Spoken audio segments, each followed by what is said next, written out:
Foremost, let me take this opportunity to thank for this opportunity to put a few things right, to share from where we sit in the National Treasury. You are aware that, we've been hit by this shock like no other, no experience, no reference point to any time in history of this country. And therefore, IMF, which is one of the most important financial institutions, predicted doom for the global economy. They predicted a growth of negative 4.9% of GDP for all economies across the globe. That is massive. And through this, and then Kenya, they had predicted both in Kenya and the region that we are going to have a negative growth of 1%. And faced by the circumstance, we had to come in and understand how are we going to deal with it.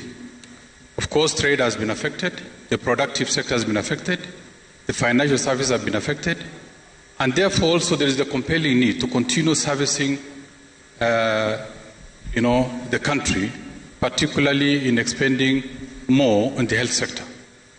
And as a result of this, and under the direction of our President, we are to come out and identify what are the critical elements that needs to be underscored.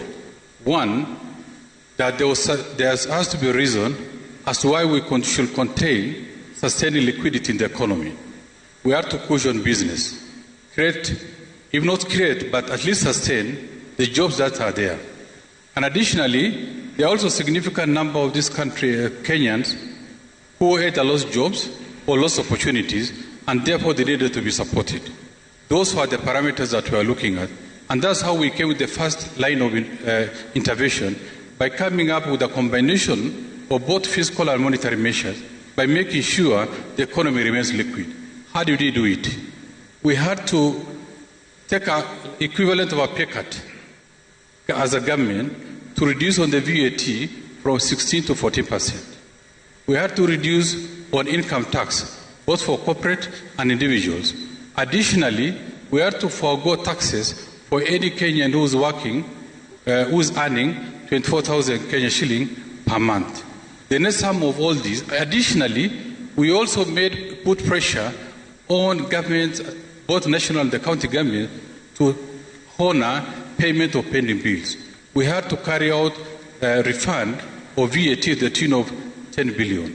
Additionally, we also support the vulnerable segment within our society by providing resources to the tune of 10 billion cash. The net sum of addition on the monetary front, the governor of CBK is here. We had to reduce the central bank lending rates from 8.25% to 7.25%. We also had to ask the suspension of listing of loan defaulters in the credit bureau. In addition to a number of other interventions, including even taxes at the lower level. Right. And as a result of this, we are to forego Kenya shilling 172 billion in form of lost revenue for the government. But we also did heavy investment, particularly in the areas of the informal settlement, by making new roads, by constructing over 100 boreholes, doing also health facilities. And the net sum of all these is to increase the agile levels of our people, and with a view of also fighting the spread of the pandemic. Now, we came to the second layer. The second layer, because that was the response to the initial shock. But in the medium time, we also came up with a stimulus package, where our motivation is to make sure that we not only create jobs, but provide livelihood for the people. That's why you see the Kazi Mtaani. There works along all these, and the net sum of all these is to substitute mechanization of contracts or, public labor using local labor. Right.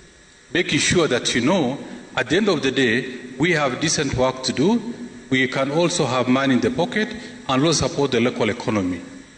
So would you say we have built the ability and the speed in our systems to de-escalate? Very much. Yeah. Were it not for those immediate intervention, things will have been different. Right. And that's why Kenya is different from the rest of the region. And how is it different? All the vital indicators of the economy are actually, we have disproved the prediction that across the globe. We were expected to grow at a negative 1%, but now our growth is at 2.6%, the highest in Africa. Okay. And this is very positive. Yes. We have the inflation rate that was predicted actually to go through, the roof. But now we have an inflation rate that's lower than last year around this time, at 4.3, when last year was at 5%. Okay. And we are also lucky because God has also given us sufficient rain. We have enough food. And as a result of this, not only the supply of food at a cheaper rate, but also the adverse effect on the manufacturing sector has been mitigated because most of our manufacturing sector is in the agro-processing. I think those are things but importantly, we do not want to stop there. We are looking to the future and we have come up with a recovery process that's going to take us for the number of years, and we are going to look at the micro stability. We are going to look at, resource mobilization, not from loans, but, within by ensuring that the PPP works as expected. And those are and also entrenching the place of ICT, because we've realized that indeed this can be a turnaround of the economy by investing in that area. So those are things that we are looking at. All right.